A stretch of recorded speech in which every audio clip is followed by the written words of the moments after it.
जब संपूर्ण वैभव होते हुए भी प्रभु श्री राम का मन व्याकुल था, तब गुरु वशिष्ठ के ज्ञान ने उन्हें विषाद से बाहर निकाला। सुनिए बकुल जी की वाणी में।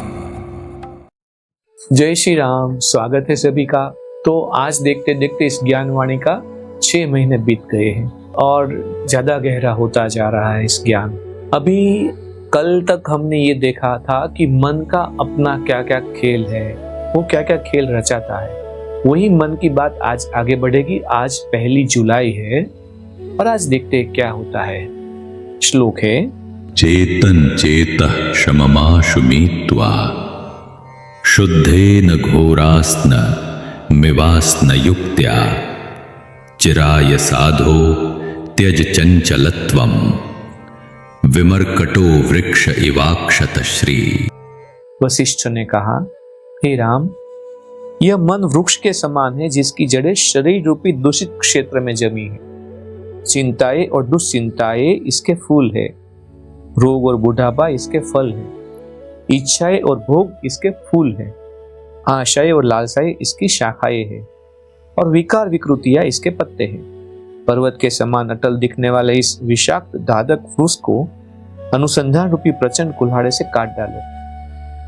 हे राम, यह मन हाथी की नाई है जो शरीर रूपी वन में विचरण करता है। इसकी दृष्टि भ्रम के कारण धुंधली पड़ चुकी है। अज्ञान रूपी वन के एक कोने में यह प्रविष्ट हो चुका है। अपनी आत्मा में विश्राम प्राप्त करने में यह असमर्थ हो चुका है और उग्र रूप भी धारण कर चुका है। ज्ञानी लोग से सुनने के फलस्वरूप यह सत्य को तो देखना चाहता है, परंतु यह विविधता की धारणाओं तथा बद्ध मानसिकताओं के कारण सुख दुख में लिप्त है और कामुकता से पीड़ित है।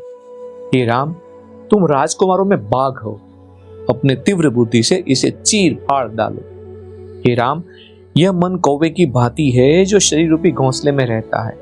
यह गंदगी में रंगरेलियां मनाता है और मांस खा खाकर मोटा हो गया है। यह दूसरों के हृदय को फाड़ डालता है। सदा बढ़ती रहने वाली मूर्खता के कारण यह काला है। दूषित वृत्तियों का यह पुतला है, सदा शोर मचाता है, अपनी धुन का पक्का है, वह पृथ्वी पर भार है। इसे अपने से दूर, बहुत दूर भगाओ। हे राम, यह मन भूत की तरह है। लालसा नामक भूतनी इसकी सेविका है। अज्ञान रूपी वन में यह विश्राम करता है। भ्रम के कारण अगणित शरीरों में इसे प्रविष्ट होना पड़ता है। कोई जब तक ज्ञान और अनासक्ति के माध्यम से इससे पीछा ना छुड़ा ले, तब तक यह गुरु कृपा, स्वप्रयास, मंत्रोच्चारण आदि से आत्मज्ञान कैसे प्राप्त कर सकता है। हे राम, यह मन उस विष घर के समान है जिसने अगणित प्राणियों को मार डाला है। चिंतन रूपी गरुड़ बनकर इस राक्षस को नष्ट कर डालो। हे राम, यह मन मरकट के समान है। यह फल यानी कि पुरस्कार, आनंद आदि की चाह में जगह जगह छलांगे लगाता फिरता है तथा तरह तरह के करतब और नाच दिखाकर लोगों को प्रसन्न करता है। यदि तुम पूर्णता प्राप्त करना चाहते हो तो इसे यानी कि इस बंदर को चारों ओर से घेर लो। हे राम, यह मन अज्ञान के बादल के समान है। सभी धारणाओं और संकल्पनाओं को निरंतर छोड़ते हुए इसे भगाओ।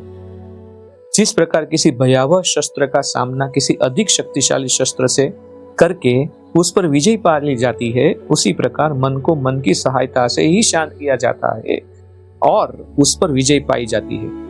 किसी भी प्रकार के मानसिक उत्तेजना से बचो। बंदरों के उपद्रव से युक्त वृक्ष भी जिस प्रकार शांत रहता है, उसी प्रकार तुम भी अपने अंदर शांति बनाए रखो। इस बात के साथ आज यहाँ पे विराम लेते हैं। मन की भ्रमणा यहाँ पे जो बताई है गुरु वशिष्ठ ने राम को, आप देखना आज आपका मन आपके साथ क्या क्या खेल खेलता है और फिर कल देखते हैं क्या होता है। तब तक के लिए जय श्री राम। इस ज्ञान यात्रा में हमारे साथ बने रहने के लिए चैनल को सब्सक्राइब करें और बेल आइकॉन दबाएं।